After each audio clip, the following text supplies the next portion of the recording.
Welcome to episode 52 of Fascinating, a Star Trek podcast, the Amiga Glory. In this week's episode, Kirk must take on another starship captain who has violated the Prime Directive and taken sides in a conflict between two tribes that resemble groups from Earth's own history. With a potentially fatal illness affecting the senior staff, can Kirk solve a planetary dispute and survive? Or will his future be as a permanent resident of the alien world?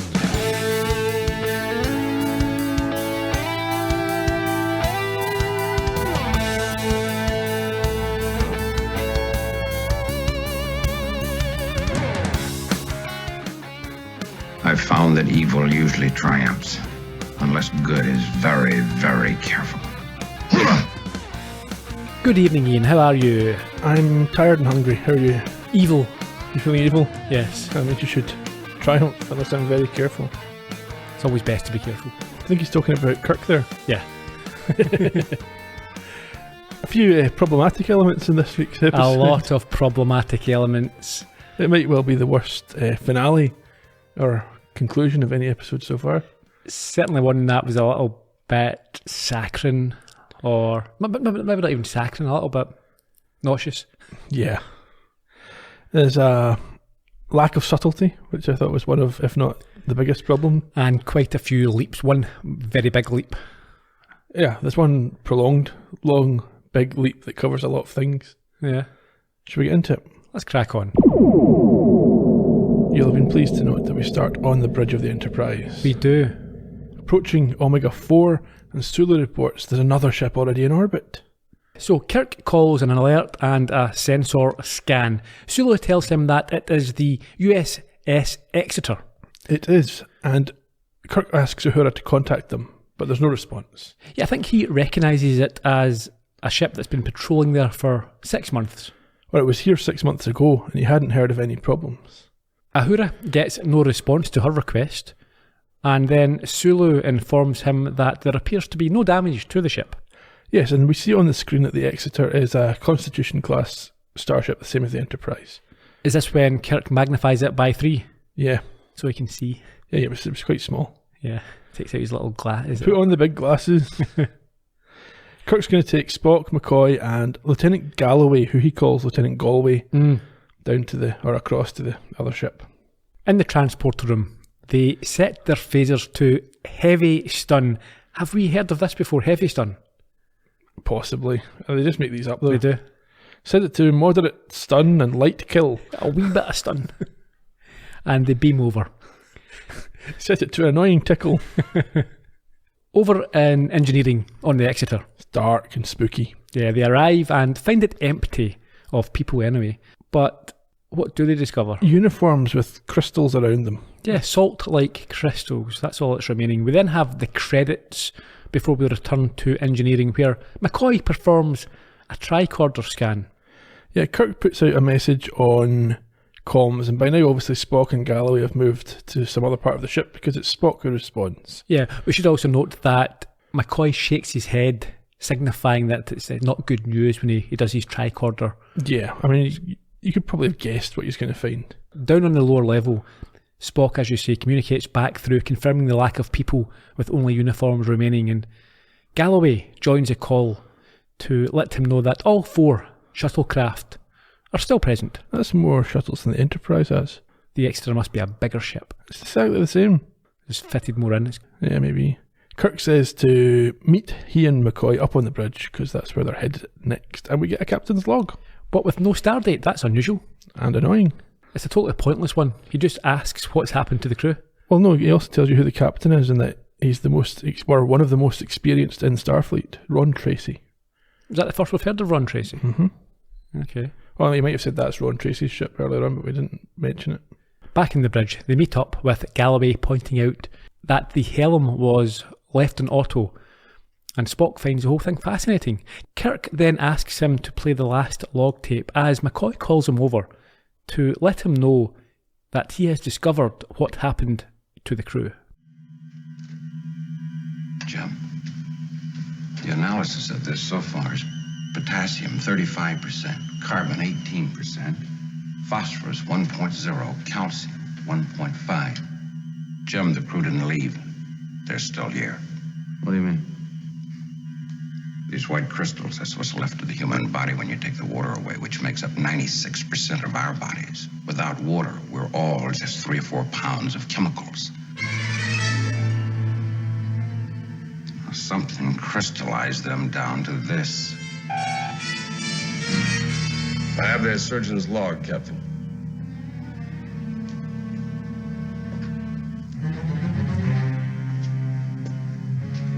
Their last log entry, Captain. On screen.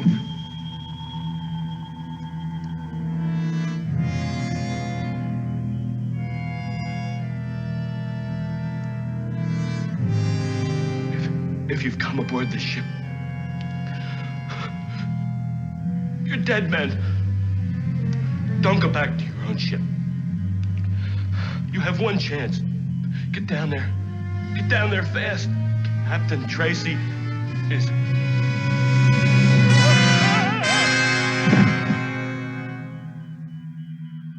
Prepare to beam down to the planet's surface, fast.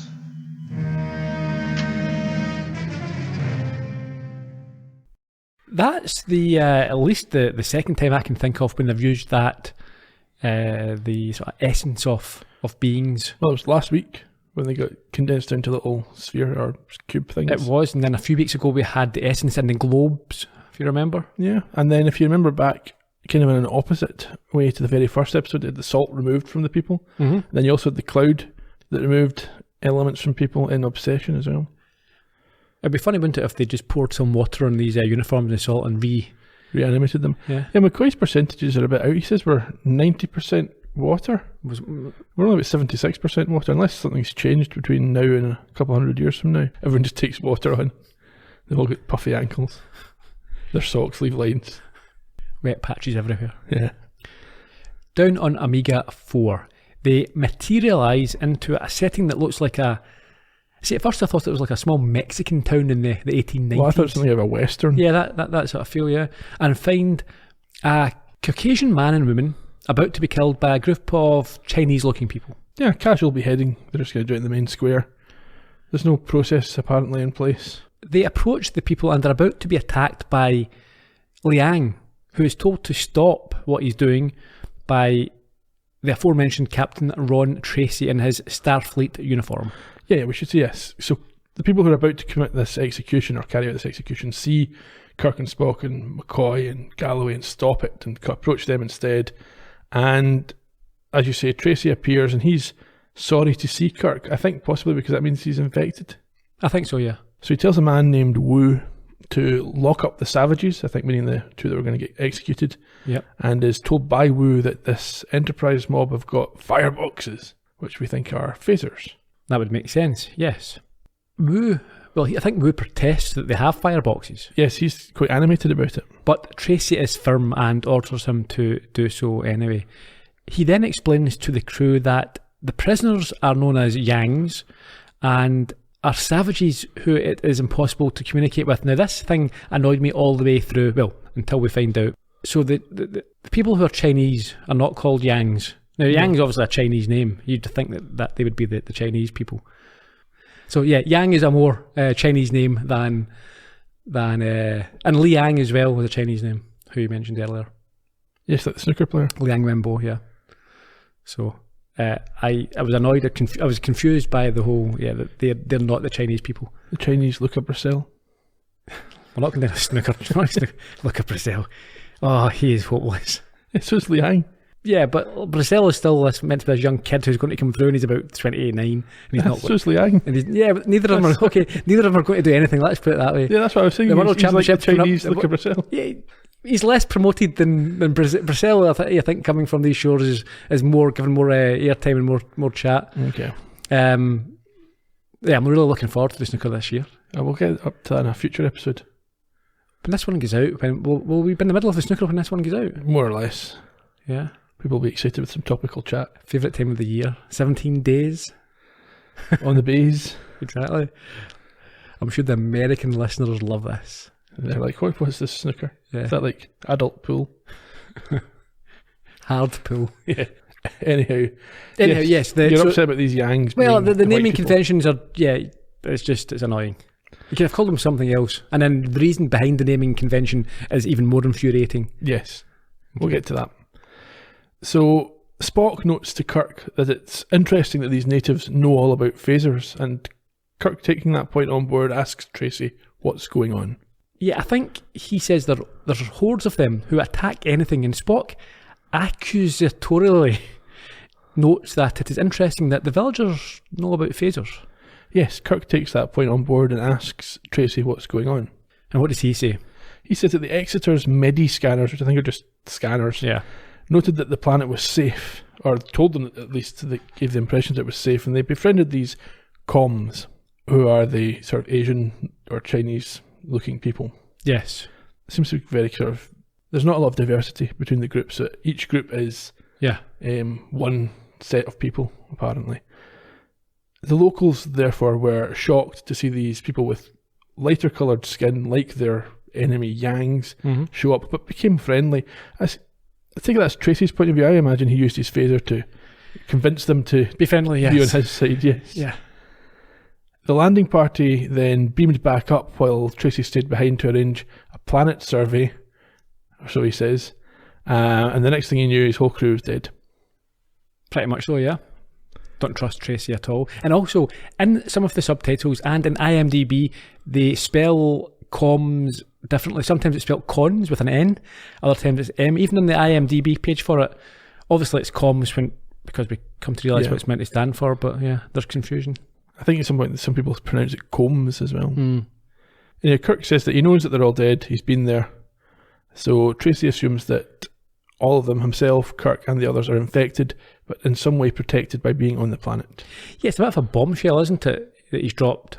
You can't leave now. You're all dead if you leave. Yeah, it's one of these sort of hyperbolic statements that I think I talked about last week. It's certainly bollock. McCoy notes it was fortuitous that they watched that log entry and didn't go back to the Enterprise. And Tracy then, rather than let the thought sort of linger, says the implied end to it that they'd all be dead and none of them could ever leave, like you say. We next have a supplemental log. Still no date. Nope. As well as the obvious problem they face, he is also has to contend with his belief that Tracy has been interfering with the evolution of life on Omega-4. That's the least of his worries just now. This is the most hypocritical captain's log I've ever seen. A star captain's most solemn oath is that he will give his life and that of his crew rather than violate the Prime. He's violated the Prime Directive many times. Left, right and centre. I've made that point myself. He's making this up as he goes along. Deciding. Just want to be sanctimonious in this occasion.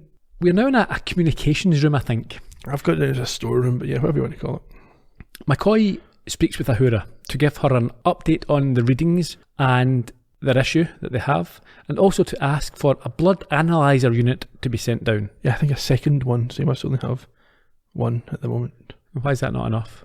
Maybe he's got more samples than he can work at one time. After speaking to her, he confirms to Kirk that they are definitely showing a massive infection, but are indeed being immunised by something. It's quite he got there very quickly. Yeah, and then Kirk says something bizarre. I don't think we're going to have time to isolate it, Bones. Yeah, this... Okay. He's not even looked at it. He's not looked at it. He's not a medical person. Nope. And we have been in numerous situations where there's a tight deadline, they've got to do something. He doesn't, even though it looks against the odds, they go to the last second. He doesn't just give up and go, yeah, this isn't happening, is it? There's no deadline here as far as he's aware. Yeah. They could take years to work on it. Certainly give him a few days. Yeah. Don't bother starting that, we won't have time. But Kirk, Captain... There's going to be a major event in about 3 hours. And this episode ends in 45 minutes. Anyway, McCoy agrees that it could take years. Again, don't know why he thinks that. And, I mean, if you go back to, was it Murray? Mm-hmm. They worked on it and they solved it. Yeah, overnight. All hands on deck. Let's do an all-nighter. They're even faster than Pfizer. Yeah. So, yeah, you're right. I thought that was a strange, an uncharacteristic... It's just setting artificial limits on the episode. It's basically the writer setting out, here's the circumstances, they can't do anything with this, they don't have time. Yeah. But there's no explanation for it. Anyway, as I was saying, McCoy agrees that it could take years and that the infection is similar to one developed on Earth during a period of bacterial warfare experiments from the 1990s. Yeah, must have missed that one. He laments the foolishness of humans of the 90s. at this stage. Well, if you look at some of the clothes and the haircuts, I can understand why. That's true. But this is a lead that he has. He's got a basis to start working. So, again, why are they ruling out the possibility of resolving the matter? Because they've read the script. They need to do something else. They've seen what happens ahead. At this point, Spock bursts in with a severely injured red shirt. Was that Galloway? That was Galloway, yeah. Who took a lance after they were ambushed by the so-called savages. Yeah, Spock is only bruised himself and reports they were just 100 metres outside the village when they were attacked and managed to get away without having to fire their phasers. An agitated Kirk asks Spock if there is any hope of a truce, but the red shirt answers and claims no, they are too wild. Shut it, you. You know nothing, you've just took a lance. This is like the guy last week, I will take them down no matter what. And Kirk's like, get in line. Yeah. Him telling that there's no chance for a truce. Be quiet. How do you do? You're not even qualified, you're a security guy. Yeah. Anyway, Spock says that he's partially right and there's 2 points to consider. Number one, they are contemptuous of death and incredibly vicious. That seems like 2 points to me, but Spock says it's one. And B, they are massing for an attack because there's thousands of them, or signs of thousands of them in the foothills. He then produces a phaser power bank which was found beside a group of dead Yangs and indicates that it was used to fight off an attack. But McCoy defends Tracy and claims that it was an entirely reasonable action based on the circumstances that he found himself in. And I would have to agree. Well, if it's true, that's the circumstances. Yeah. He was getting attacked and defended himself. But Spock says, despite the fact it's harsh, Kirk has no choice but to arrest Tracy the next time he sees him. And Kirk himself, he seems in a bit of a dilemma about what to do. Arrest him or accept the actions that he took. And Spock says that he should at least take his phaser from him. Yeah, McCoy says that arresting him would destroy what is left of him. That's a bit of a supposition. Anyway. He goes on to communicate with the Enterprise to let Starfleet know what has happened. But things take a turn when Tracy enters with his phaser raised and with a crew of comms as backup. Yeah, he immediately kills Galloway for no reason and gets the villagers to take everybody else's phasers and communicators, telling Kirk that he will be the one to send the next message. I'm quite happy that Galloway got it. Yeah, I mean, he's been in about 8 episodes by now. He doesn't need to be. I think he actually shows up again later. Does he? As Galloway? Yeah. Okay, maybe it was just in severe stun and in... Yeah. He was vaporised. Yeah, but... Okay. Anyhow, Tracy now contacts the Enterprise and tells them that Kirk and the others have been found unconscious and appear to be suffering from the infection more, perhaps because they were too slow to reach the planet. And he's doing what he can to help. Sulu, who we find is in temporary command, tells Tracy that the whole medical staff will be happy to beam down to assist, but Tracy says, no, there's no need, you're alright. Sulu's utterly incompetent in this episode. Every time we see him, he's no idea what's going on. I would never put him in... He's not captain material, even temporary. Yeah. I'll give it to Ahura, I think she's... Or Scotty should be in charge. Where's he? Yeah, he's down. He got a hangover. Lieutenant Commander not appearing in this episode. He's got a bottle of green on the go. Yeah, so why would you send down medical staff to a planet where they're going to get a deadly infection? No, does he know this at that point? There's a deadly infection. They've been in touch with the Enterprise, because remember McCoy was talking to Ahura. They were getting kit sent down to do analysis. Yeah. So they must know what's going on. Yeah, Sulu, you mug. And he just looks dazed every time they speak to him. Yeah, he's not. See, to be honest, I'm not overly... I think he's a well-loved character, but I'm not... He irritates me. Sulu, he's not... I don't know. He's yet to do anything genuinely interesting. Apart from that time he was growing plants that were like perving on people. And he was jumping about with his top off, sword fighting. Yes. That was a long time ago, though. It was a long time ago, yeah. Yeah, I'm not overly enamoured with him. Or Scotty, for that matter. Yeah. Anyway. So Kirk shouts out at this point to Sulu before being knocked out by Wu, and Sulu doesn't get it. He doesn't understand what's just happened. Oh, he's stupid. And is easily coddled, I would say, by Tracy. Or conned, yeah. Mollified. He tells the confused Sulu that it was merely the fever talking, and the dopey captain accepts this. Yeah, he says, let me know when he gets back up. It's like, he's just shouted at you. There's no reason to think he's not awake. He's like, Sulu, help me. Yeah, that was, again, the fever. All right, no problem, Tracy. Just anything I can do. Yeah, Tracy says he'll be in touch if there's any future needs, and some time then passes. We find ourselves in a room. Kirk is alone on the floor with his hands tied behind his back, but still has to attempt to overpower one of the guards. Yes, but Tracy comes in, sends the guard away, and talks to Kirk, who gives him this arresting spiel. Yeah, however, he is more keen to discuss the why of the situation. No native to this planet has ever had any trace of any kind of disease. How long would a man live if all disease were erased, Jim? Whoa. Tell Captain Kirk your age. Age? I've seen 42 years of the Redbird. My eldest brother... Their was... year of the Redbird comes once every 11 years, which he's seen 42 times. Multiply it. Wu is 462 years old.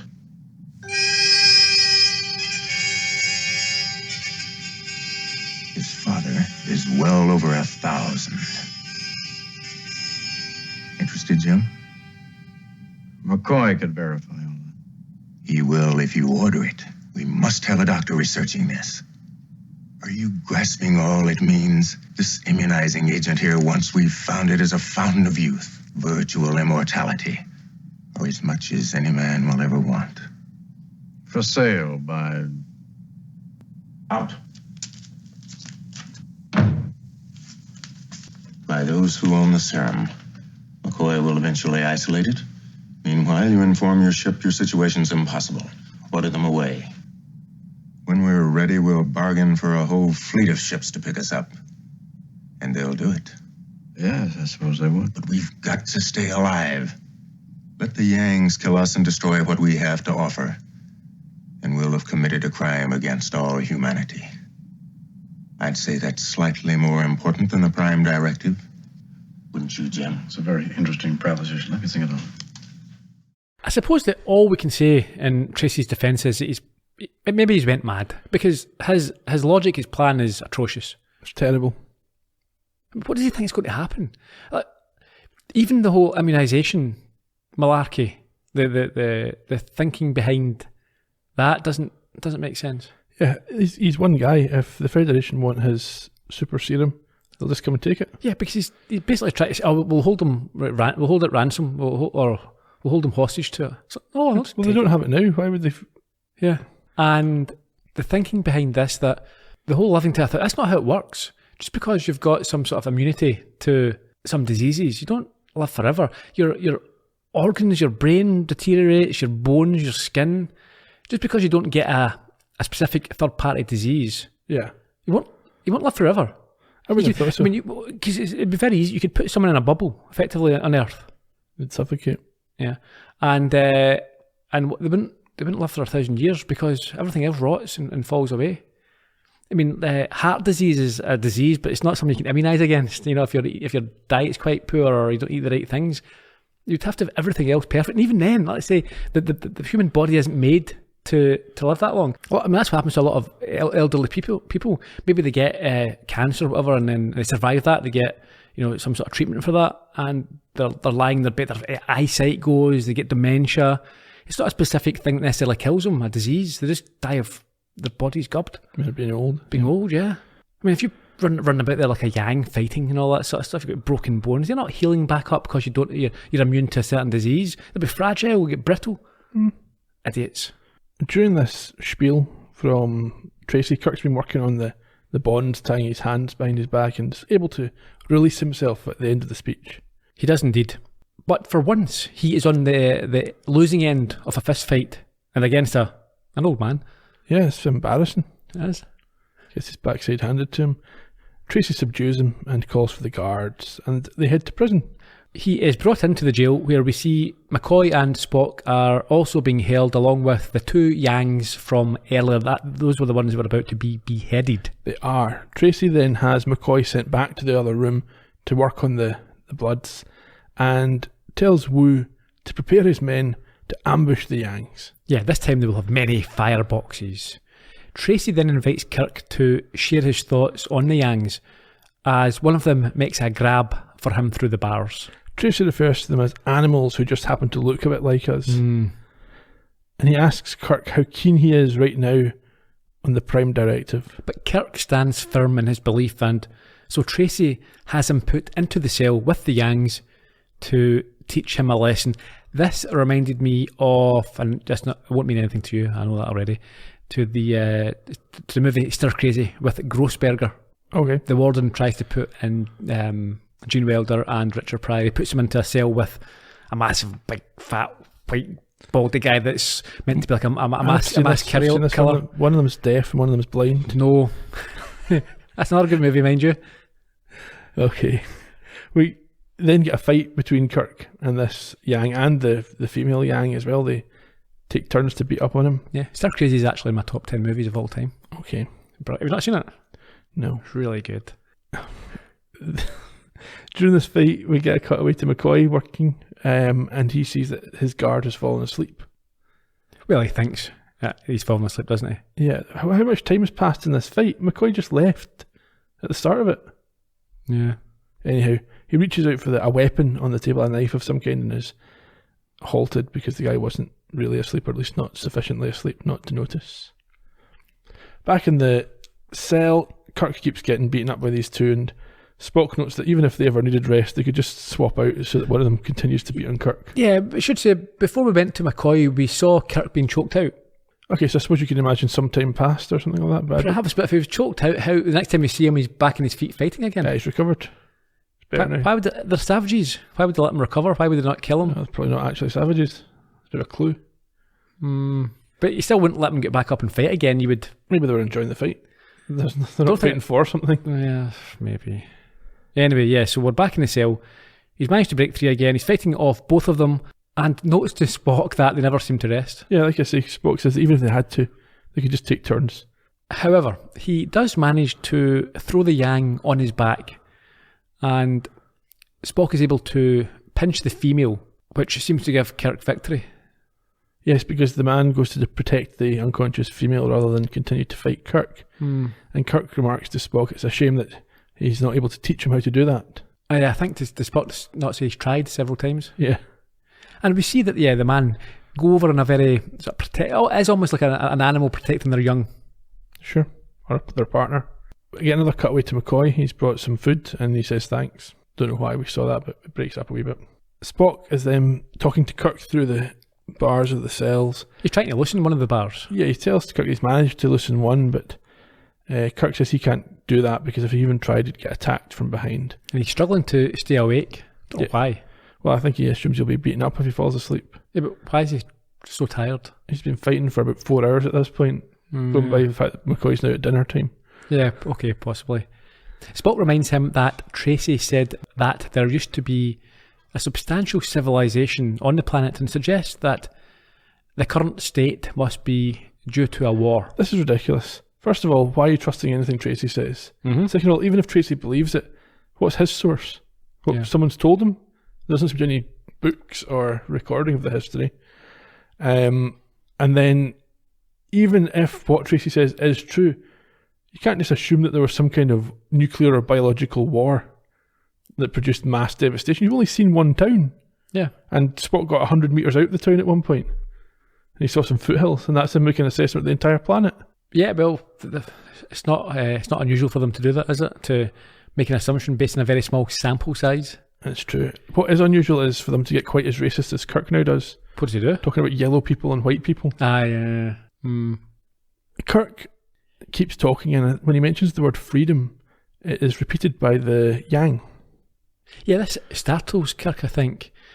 And the Yang raises himself and says that it is a Columbo worship word and he should not speak it. But Kirk says it's also their worship word.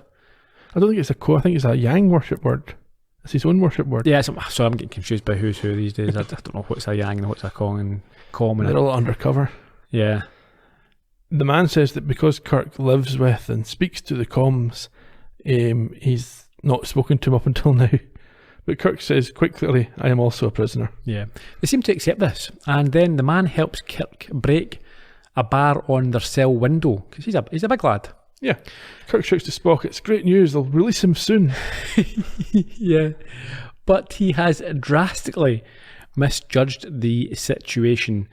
And the comm batters him over the head with the bar. No, the Yang batters him over the head. Sorry, the Yang batters him over the head with the bar, yeah. Yeah, and then we see him remove all the other bars, presumably to escape, as Spock says, are you okay? Yeah, he wakes up in a groggy state 7 hours later. Yeah. That is severe. If it's been 7 hours, he has got a great deal of damage to the brain. That's a really severe concussion. Must have been. You can't be unconscious for 7 hours. He must have slept it off. He said he was tired. Still. He sees keys on a table and again tells Spock, it's okay, I'll have you in a minute. What's that all about? Yeah, I thought that was also quite lazy writing. Oh, there's a keys lying there. There's no ingenious... It's not the only piece of lazy writing in this episode. No, it's not. Anyway, yeah, he sees the keys. We'll have you out there in a minute. And we're back to the communications room, where as McCoy works away, the guard hears a scratching noise at the door, and when he opens it, he's pinched out by Spock.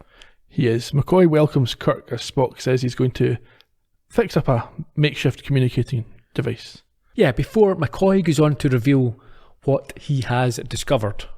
Did you find out anything? Yes, I'm convinced that once there was a frightening biological war that existed here. The virus still exists. Then over the years, nature built up these natural immunizing agents in the food, the water, and the soil. The war created an imbalance and nature counterbalanced. There is a disease here, something that affected the Exeter landing party and us. That's right. These immunizing agents take time, and that's the real tragedy. Had the Exeter landing party stayed here just a few hours longer, they never would have died. Then we can leave any time we want to. Tracy's of the opinion that these immunizing agents can become a fountain of youth.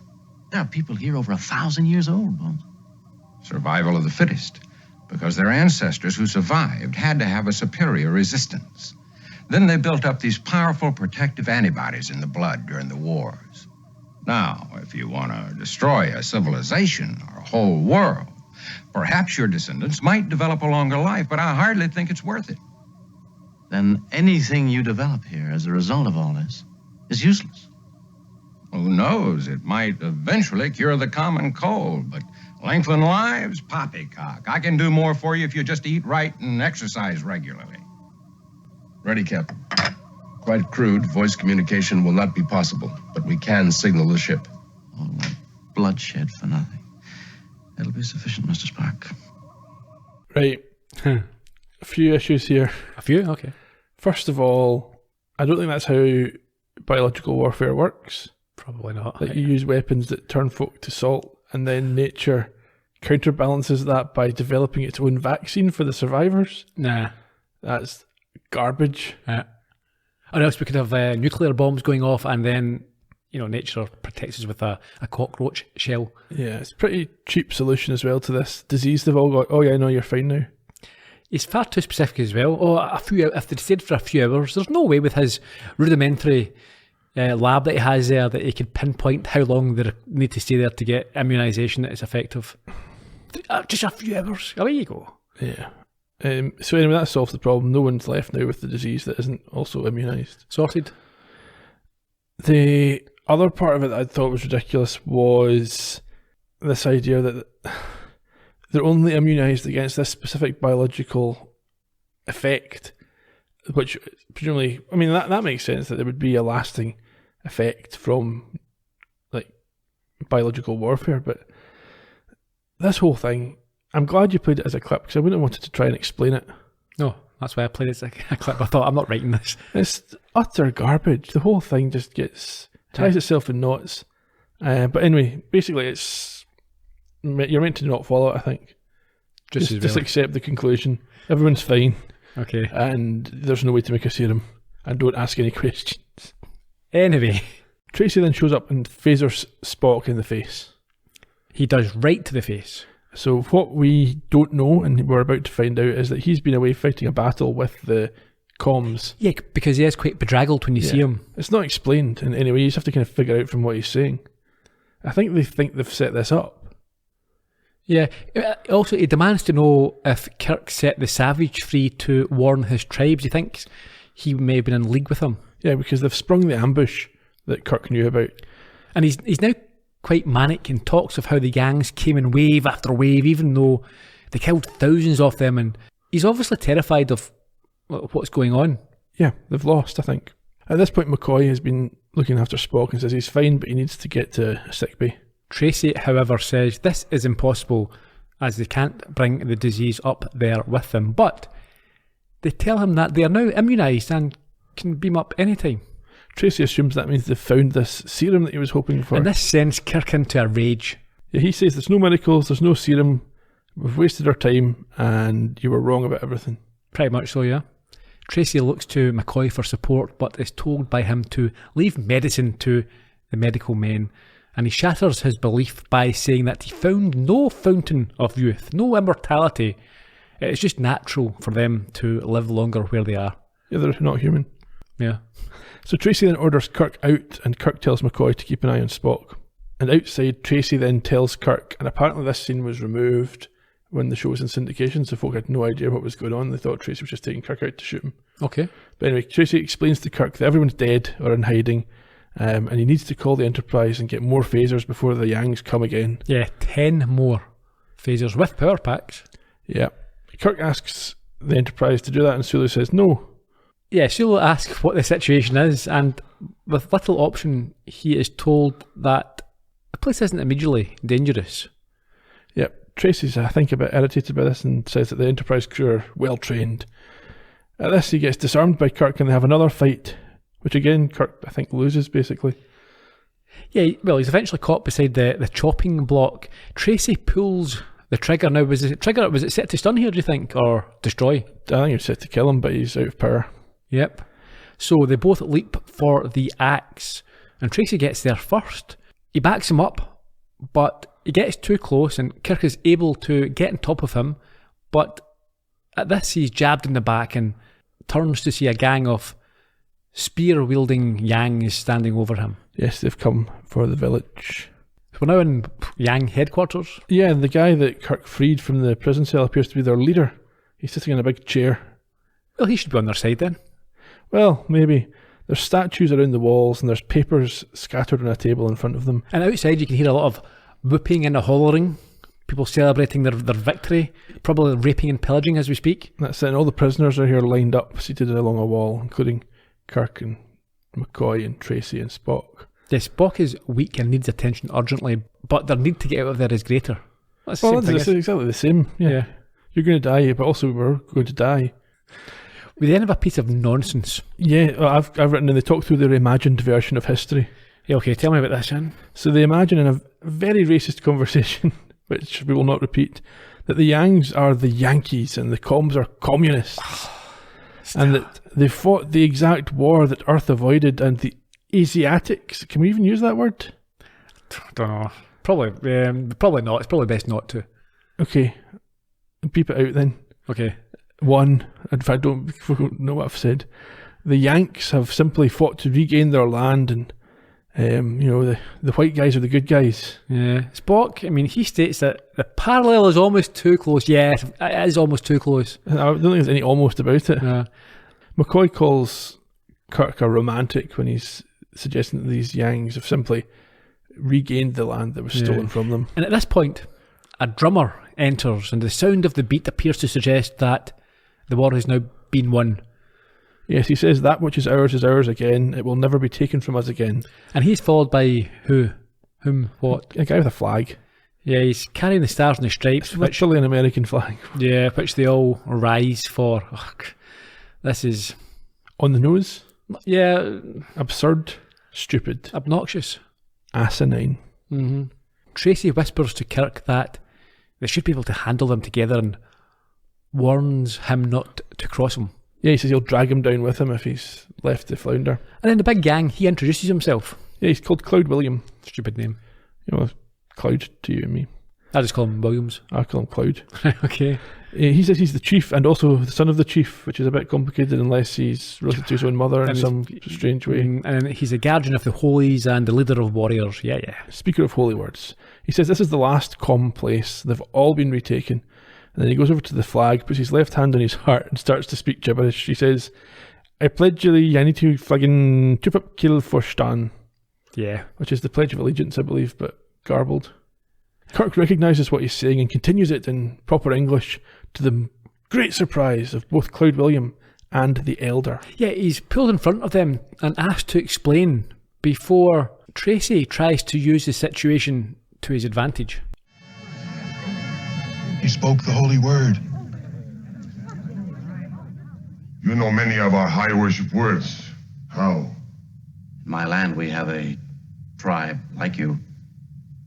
Where is your tribe? Up there. One of those points of light that you see at night. Why are you here? Were you cast out? You're confusing the stars with heaven. He was cast out. Don't you recognize the evil one? Who else would trick you with your own sacred words? Let your God strike me dead if I lie. But he won't, because I speak for him. Yet you killed many Yangs. You tried to kill me. We're not gods. We're not evil ones. We're men, like yourselves. Would a man know your holy words? Could a man use them to trick you? See his servant. His face, his eyes, his ears. Do the Yang legends describe the servant of the evil one?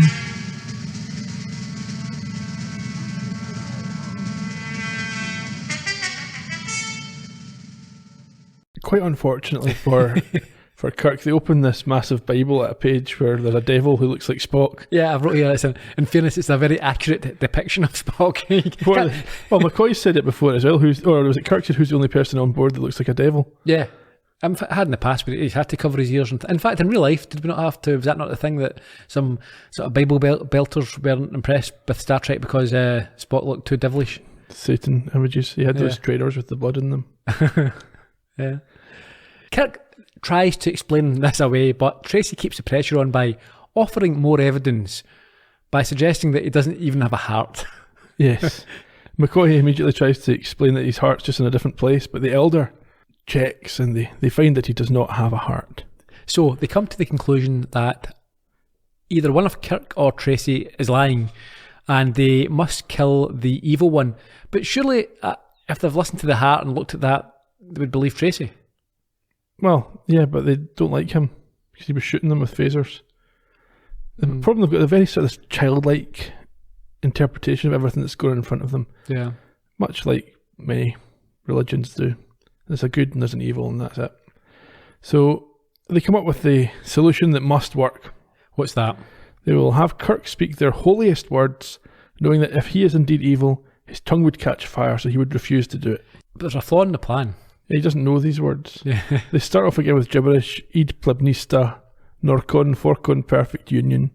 I think it's the start of the US Constitution. Is it? Okay. But although Kirk thinks the words are familiar, he struggles, and so the manic Tracy says that Spock should be killed to encourage him. He's really getting quite... A knife is put to Spock's throat at this point, and he looks a bit concerned. And in a panic, Kirk pleads that there is a better way, and asks if their book doesn't promise good to be stronger than evil. And of course, I think the woman Yang must be quite taken with old Kirky boy, because she speaks up. If she agrees, and they set up this fight between Kirk and Tracy, good versus evil, one hand tied to each other. I think their left hands are tied together, something like that. A bit like arm wrestlers do. Yes, and then we get McCoy giving the quote that we heard at the start of the episode about good needing to be very careful. And they go mano a mano. Spock now invents a new mental power for himself. Yeah. He persuades this woman through the power of suggestion, silent suggestion, to bring him his communicator. How many times in the past would this have been useful? Oh, lots of times. He's never done it. Never. When there's guards, for example, we've seen plenty of times where they're locked in a cell somewhere. Yeah, he's had to use mind powers through the walls and stuff like that. But there's guards out there. He could have used this to say to the guard, open up the door. What's quite funny is while he's concentrating trying to use this power, McCoy's like, what are you doing? What's going on? In any case, Kirk seems to have overpowered his opposition and ends up holding the blade to his neck. Yes, Cloud urges him to kill Tracy, but he cuts the strap between them and backs away as Sulu beams down with two guards. Yeah, he tells Sulu that he'll explain what's going on later, but that Tracy has to be arrested and McCoy and Spock have to be set free. Yes. The now subservient Williams bows to Kirk and offers himself as his servant, but is told to rise and face him like an equal. Yes. Kirk brings out these papers that are the US Constitution and explains to Cloud that it's not just for chiefs but for all the people, and he goes full shat. He does, yeah. Tell me more about it. He explains about we the people and the inherent greatness of the US and their mind or their worldview.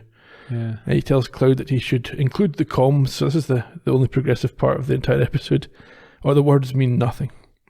Which I suppose is a fairly controversial thing to say back at the time when the Civil Rights Act was just passed and There's still a lot of tension. You've still got Japanese prisoner of war camps only 20 years ago. Yeah, I'll give him that. Anyhow, Cloud doesn't really understand, but he swears to obey the holy words, and Kirk leaves them to marvel at his wisdom. That's not going to end well. If he doesn't understand what he's saying, that... I think you can see from our own planet what goes wrong if you only look at the words in the Bible as your basis for organising and understanding the words things. in the Bible, yes, or any other holy book, or even the American Constitution and the different amendments where people will twist it and turn it to decide that it means what they want them to mean. Yeah, exactly. Interpretation is everything. You get these people who are hell-bent on some of the worst ideas in the world, and they call themselves constitutionalists. Yeah. Because they can interpret words whatever way they want to. Indeed. Anyhow, Spock now takes Kirk aside and says that, we've breached the Prime Directive too, Kirky boy. And he says, nah, look, it's fine. Freedom, yo. Let's leave them to learn about liberty. So he glances at the flag and does a sort of silent salute to himself. Yeah. the well-known Canadian actor. Yes. And that's them off for another adventure. And yes, that ending was all about USA, wasn't it? Yeah, Team America stuff. Yeah. I'm sure maybe the 60s it was more acceptable. Was it? I don't know. Yeah. Well, even today it is, isn't it? Depends who you are, where you are. If you did this now, the Yangs would all have like AK-15s or whatever they are. Yeah. Anyway. Oh, Proud Boys. AR-15, I think, is the actual AK? thing. Nah, I think it's AR. You talking about the guns? Yeah. That's AK. Assault rifles? Yeah. I think it's AK. Is it not AR for assault rifle? AK-47s. I thought it was a Kalashnikov, somebody named after the Kalashnikov. Yeah, I don't know. Anyway, big guns. I know nothing about it because they're stupid and people shouldn't have them. Yeah, pretty much. Also, at a time in real life when, you're seeing a massive rise in hate crimes against Asians. Yes. Should this episode be banned? No, we won't go that far. But it's... we're doing our bit. That's the whole point. We're looking back, and again, the raison d'etre of this podcast, and most of the ones that we've done in the past, whether it be Columbo or whatever, Fawlty Towers, is to look at how they stand up after a period of decades have passed. So I think the problem with this one is that there's a lot of people who think it does stand up. People who think that the American way is the only right way to do things. Mm-hmm. Hopefully none of them are listening to this show. No. Again, we're not having a go at the Americans per se. The Brits and the British have had more than their fair share of this. Oh, absolutely. Imperialist garbage. Over the years. Yeah. Well, that's it. We're having a go at all sorts of imperialism. It just happens to be that America at the moment are one of the major superpowers, and the Brits have had their backside spanked. I think neither the US Constitution nor anything that we have here is anywhere close to being a manual for a free and fair civilization. Not at all, no. But again, it's only as good as the people who are in power to enforce it. Yeah. Well, you say with any system. You say, communism was evil because it had evil people running it. Exactly. Anyhow, going back to the in-universe story, it's quite interesting to compare Tracy with Decker from the Doomsday Machine. I thought you were going to say Decker from the A-Team. No. Colonel Decker. No. They both lost their entire crew, slightly different circumstances, but their reactions were very different. Remind me. Well, Decker lost his whole crew to the big sort of cigar thing. Yes. And he went on a mission to destroy it to get his own back, whereas Tracy went very much the other way and thought, how can I benefit from this? Have you got any other thoughts on the episode? Nah, it wasn't one you could really buy into. No. It was kind of jarring, I think is the word we've used in the past. It knocks you out of the enjoyment of the episode when you get things like this. Like, why would there be an American Constitution and an American flag on a planet the other end of the galaxy anyway?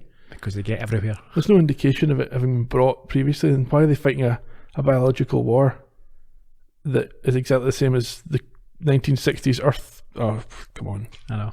Beyond credulity. Mm-hmm. So one that hasn't effectively, it didn't stand the test of time very well. It hasn't stood up. Yeah, let's just forget about it. Yeah, I think so. Originally aired on the 1st of March 1968, which I think makes it another schedule change because that's only 6 days after the previous episode. Maybe it's a special occasion. Directed by Vincent Mccready, 5th of his 6. We've talked about him more on the podcast for Miri, which we talked about during this episode. And the Columbo podcast. Yeah, quite a lot. He did a lot of Columbos after this. The only person getting the blame for the writing of this is Gene Roddenberry. Took full writing credit. He'd been trying to push this episode from the very beginning, and he'd been told no by his colleagues, he'd been told no by the studio. I think Robert Justman, the producer, produced a scathing memo explaining why you shouldn't do any of the things in this episode, but then didn't have the nerve, that might not be the right or might not be fair, but he only spoke to him about it rather than putting it down in writing. Yeah, and also he wouldn't have had the authority. Well, that's that. You don't want to push too many buttons with the main man. The studio rejected it multiple times, and he pushed it and ended up with this pile of garbage. Was it based on the same sort of issues that we've discussed, or was it just because he thought it was... I just think, there's a lot of issues with it. Regardless, there's no explanation for where these folk come from. You don't deal with the issues that are raised in the episode. Yes, it wasn't the sort of political issues. They weren't... And possibly that as well. Maybe they thought it was a bit of a tinderbox, but they got away with using it in the end, so maybe that was allowed. Okay. Morgan Woodward, you would have recognised playing Captain Tracy, second of his 2 Star Trek appearances. He was even more bedraggled than the first one. Yeah, when he reminded me of Kramer from Seinfeld. Yeah, we talked about him more in the podcast for Dagger of the Mind, so you can go back and listen to that from season 1 if you're interested. Roy Jensen played Cloud William. This was his only Star Trek appearance. He was a professional football player in Canada, not soccer, the Canadian football, before he became an actor, and he appeared in shows like Mission Impossible, Bonanza and The A-Team, as well as films like Chinatown and Dillinger. He died in 2007 when he was 80. Chinatown is brilliant. Okay. Lloyd Kino played Wu. This was his only Star Trek appearance, but he also showed up in series like Happy Days and T.J. Hooker, as well as films like Godzilla and Mortal Kombat, and died in 2012 when he was 93. So nowhere near 400. No. Disappointing. Irene Kelly played Sarah, which was the female Yang in The Cell. Her only Star Trek appearance, but she also showed up in series like Mission Impossible and Quincy M.E. David L. Ross played Lieutenant Galloway, and this was his 7th of 9 appearances in the role. Have you not mentioned him before? No? Yeah, we mentioned him. We've not actually mentioned him in trivia. We mentioned him earlier today when he died in the episode. The fact he's going to come back 2 more times. Okay. He also appeared in shows like The Man from U.N.C.L.E. and Macmillan and Wife, as well as having a role in Rocky 2. And he's now 81 years old. No Columbo connection this week? Well, no. Oh, bear with me. Sorry. Morgan Farley was the Yang Elder, second of his 2 Star Trek roles. Hear more about him if you go back to the podcast for Return of the Archons. Ed Mccready played Dr. Carter. So you saw him at the start. He gave the log, yes, saying everyone's dead. I mentioned him in passing when we talked about Dagger of the Mind when I did that podcast, but I didn't really get into his CV. This was the 4th of his 5 Star Trek episodes, and he also appeared in shows like Bewitched, Batman and Mission Impossible, as well as the movie Dick Tracy, along with 6 Columbos. 6? Yeah, he played roles as varied as Man in Bar, Detective Number 2, Plainclothesman, that was all one word, and Ed, right, making him this week's connection. He died in 2002 at the age of 72. Do you recognise the episodes from those characters? Nope. Okay. Gene Roddenberry was so happy with his own work on this episode that he personally submitted it for Emmy consideration. Did not win the Emmy. Good. This is the only episode with any reference to phasers having or needing power packs. Is it? The speech of Cloud William was artificially slowed, so he sounded duller. In the closing credits for this episode when it first ran, a message was shown confirming that the show was renewed for a 3rd season and imploring viewers to stop sending letters. No Scotty or Chekhov this week, so quite a cheap one, I would imagine. Lieutenant Leslie did show up towards the end, even though he was killed in Obsession. Again, there's a story that there was a scene where he was saved that just didn't get filmed. It was in the script. Fair enough. In terms of international titles making a return, it wasn't in last week's episode. In France, this was Nous le Peuple, We the People. In German, it was Das Jahr des Roten Vögel, Year of the Redbirds. And in Japan, they went with Seiken Senso no Hate, the result of the bacteriological war. Yeah. Next week, 24th episode of Season 2, The Ultimate Computer, which features experimental new technology. And in the meantime, find us on social media. We're at Trek Podcast on Twitter, Instagram and Facebook. You'll find us on YouTube if you want to see the episodes there, or go to AskStarTrekPodcast.com where there's a post up for every show and you can leave your thoughts, reminiscences and complaints for the editor. Until next time, cheerio. Bye-bye.